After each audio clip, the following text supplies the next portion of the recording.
right?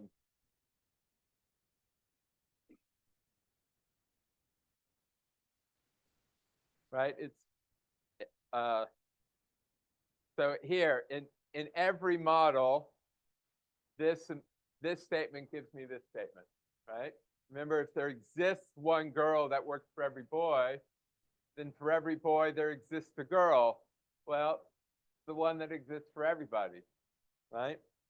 And but B doesn't imply A in every universe, right? Right? And this is where somebody asked the other day in the test, right? There's a you can show that B implies A isn't true in every universe because you construct one assignment, one universe where it's not true, right? There's one girl that loves every boy, right? Then every boy loves at least that girl, right? We've done this already.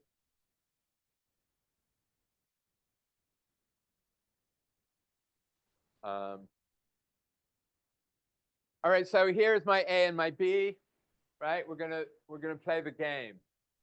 And why did I put primes on them? Well, it doesn't do any harm to put primes on them. And then we have all the variables are unique and we don't have to, right? All right, so how do we prove this? Well, we assume A, right? And we prove B by playing the game, right? So when you're in the proof, I wouldn't go into the oracle too much right now until you need her, right? But if we want to prove A implies B, you start by assuming A. So the oracle just comes alive and says, I'm assuring you of A. When you want to use me, right? But what is our goal? Our goal is to prove B. So let's get to it. Let's prove B, right? How do you start by proving B? Right? It starts with a Forall, right? So how do we do a Forall? Right? Right, that's just a reminder of the game, right? It's a Forall. So the adversary, right? The B's adversary is giving me an arbitrary boy, right? And then B prover needs to construct the girl, right? Everybody here? So it says, now, how do I construct it? I don't know how to construct it by myself. Whenever you get stuck in constructing things, right, you go up to your oracle and talk to her. And right away, she says, hey, there's a girl. There exists a girl. All right, so what do you say to her? You say, give me that girl, right? And so now the prover is constructing a girl, which is the one that the oracle gives me, right? And then now the prover needs to prove that there's love, right? We have a boy that came from the adversary. We have a girl that came from the oracle. Now I have to prove love. How do I prove love? Who's going to help me? The oracle, right? We go back to the oracle, and what she's saying, she said that there exists this girl. Okay, we have the girl. What do we know about the girl? We know that for all boys, right? I must prove this, right? So what are we going to do with this oracle, right? The oracle says, I'm going to help you, right? How does he help you? She helps you by giving you the girl. Right here we just played that's the game, the B game, right? The B game is arbitrary boy, I construct girl, I have to prove, right? That's the B game. What's the A game? The oracle gives me a girl, right? I get help, so I can give the prover, right? The blue prover for A gets to give any boy he wants, right? And then she assures us that it's true, right? Everybody see the A game? Right? And then what do? We merge them together, right? Right? We can now I'm starting with the oracle, and I told you don't.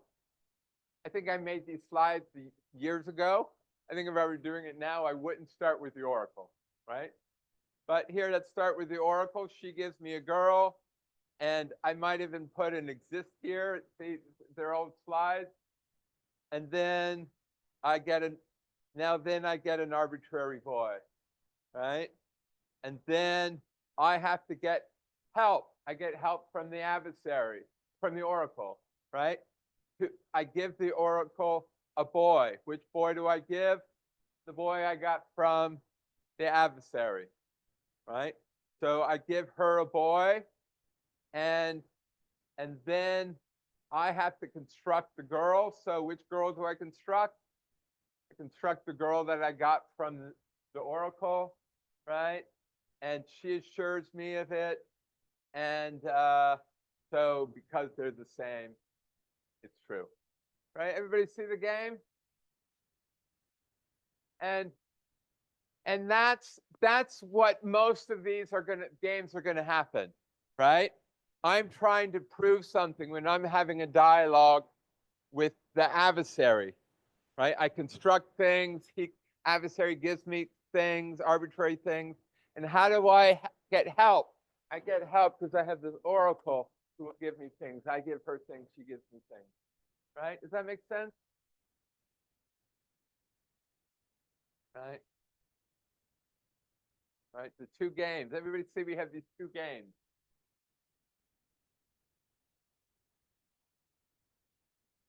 All right, we've seen this already, right? And you can see it links up. So we talked more. All right, so here's just we've seen a little bit about these formal proofs, right? You can remove and add in the obvious kind of ways, and we use the special symbols that we've been doing along, yeah?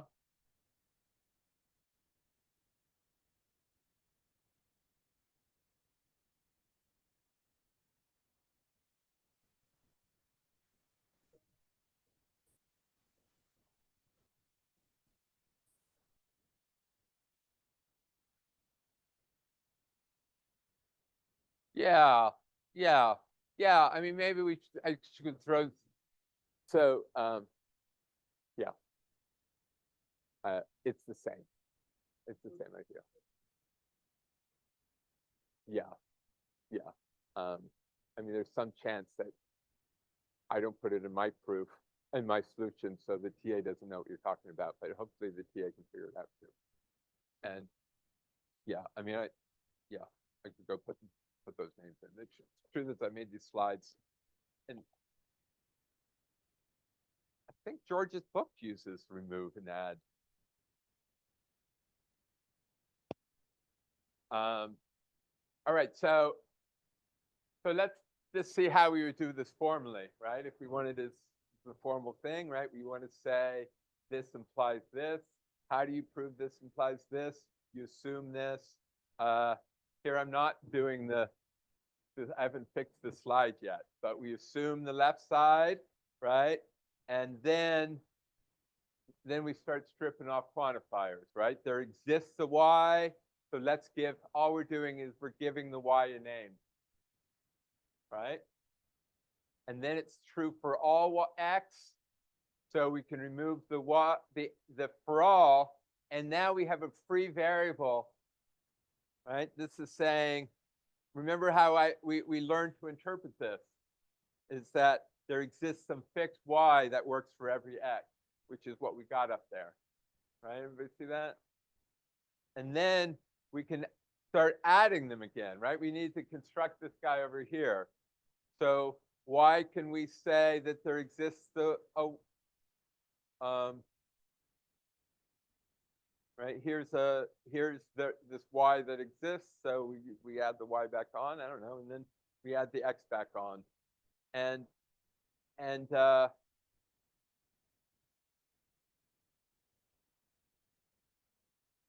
yeah, I guess here, I mean, there is an x, right? There is an x, so we can say there exists an x, and here we have it's a free variable x, right? So it's a free variable x. We can say for all x. Yeah.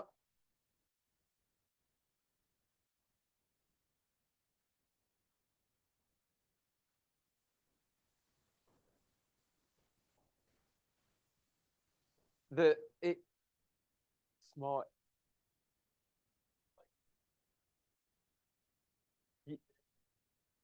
Yeah. Putting a for all there. Yeah. So you could put a for all there. I suppose we're gonna see a different proof in a minute that's false. And I started this whole game by looking at I didn't read George's book in order. I flipped through it, and I see this proof that doesn't have the exists, the little subscript, and then I see the next proof, and this line is just alpha x y. I don't know what it means, right? And so I've decided put exists when it's an object, and when it's a free variable, let it just be the x. But we could also put a for all and then to say it's a free variable. So yeah, so I guess the answer to your question is the notation I made up is that if it's everybody uses the notation that if it's a free variable, if it's just a variable, then it's a free variable, and we're assuming for all, right? That's everybody's going to say that, right? And then over here, I've seen people use right, alpha x 0. Well, that's clearly a constant, right? Now, if I put in a c here, right, that feels more like a constant, right? And I guess I was going with this, right? I don't think it's so out of line with what people are doing, right? Everybody good?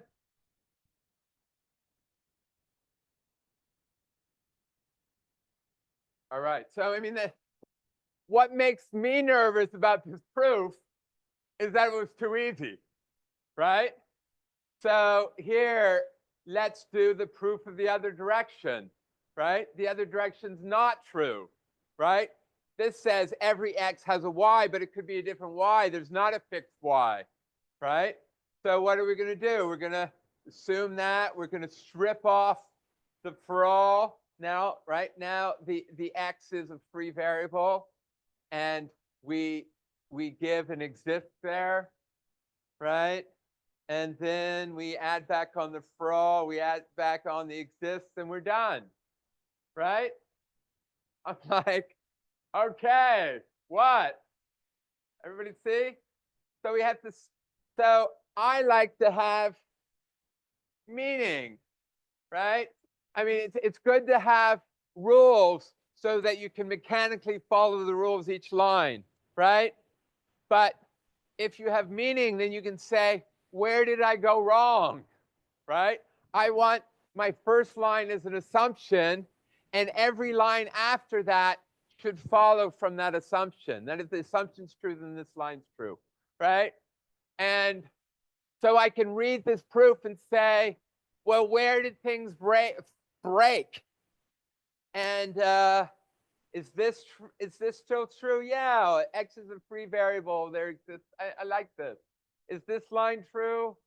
I don't really know what this line means. And if I know what it means, what I want it to mean is there's a fixed y that works for every x, right? And that's not true. This is false then, right? So I have to, what broke is the removing the exists broke, right? So we got to fix it. And how we fix it is like this. Right? Does that make sense? And the advantage of this is you don't have to go back in George's book and figure out, oh, we're in some weird type of proof, right? I just write it down what this line means, right? Everybody see this? This means, what does it mean? It means there exists some function from x's to y such that you give me any free variable x and that y will work, right? Is this a good line? Well, it means that we interpret it to mean that, right? And now we can, now it's a free variable x, so we can bring our Forall x back in, right? So this is still true, right? Forall x, right? The x goes in both of them. So we haven't broken anything, right? That's still true. Now what about this? That's the line that's not true, right? It doesn't follow from our first thing. So 5 to 6, we shouldn't allow that, right? And how do we not allow it? Well, we say, look it, y isn't really fixed. It depends on x. So you can't say that there exists one y, right? You know that you can't do that. Everybody good? And then you can't add, right? It just says you can't, adding rule says you can't add it if it's not constant, right? Everybody good? I think this is the same proof. I think I made these slides when I was teaching a grad student so long ago, all right? So it's the same. All right. So here we're just trying to prove a more complicated one, all right? Yeah.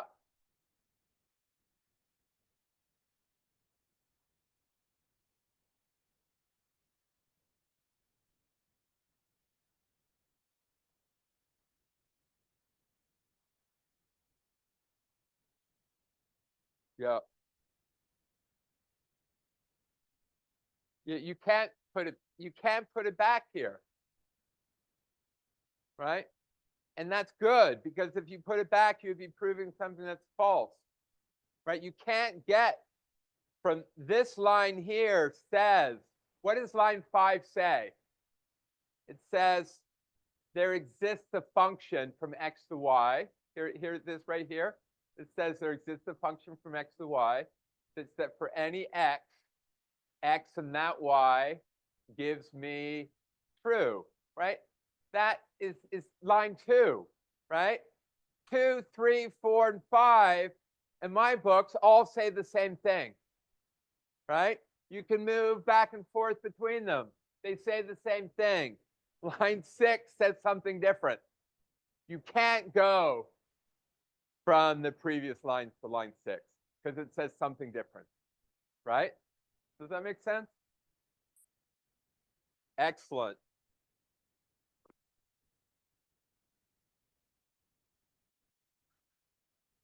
Yeah.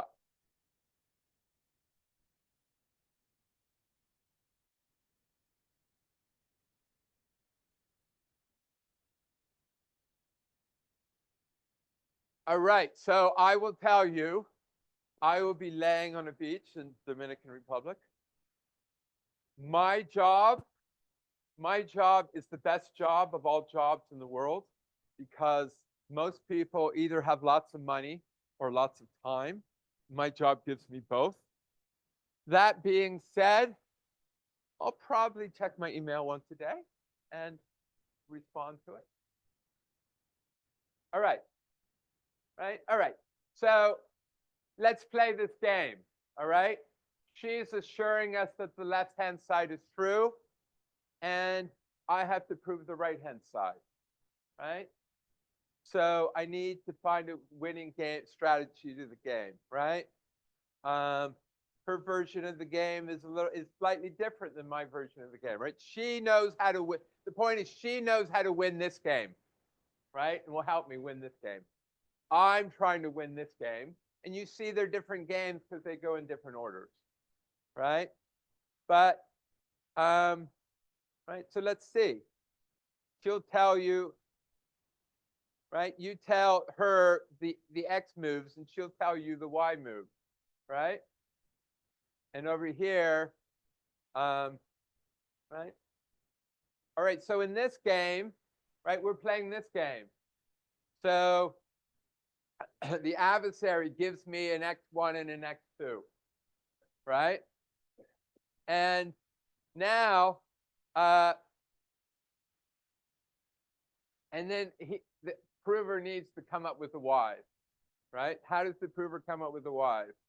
Well, the prover, right, the order is the Y's are right here. The adversary, somebody else the adversary comes up with the X, but the order of the play is different, right? So, right. In fact, if we interpret these, right, here, X and Y are free variables, and sorry, the two X's are free variables, and the two Y's depend on the earlier X's, right? Right? These Y's depend on those X's. Well, here, the first Y doesn't depend on anything, right? You have to come up with it first. And the second Y only depends on the first X, right? Are we running out of time? How much time we got? 1 minute. Excellent. Let's finish the slide, right? Everybody good with this kind of stuff? I think we're all lost steam. All right. So have a great week. In fact, have a great, I happen to know, 10 days. Have a great 10 days.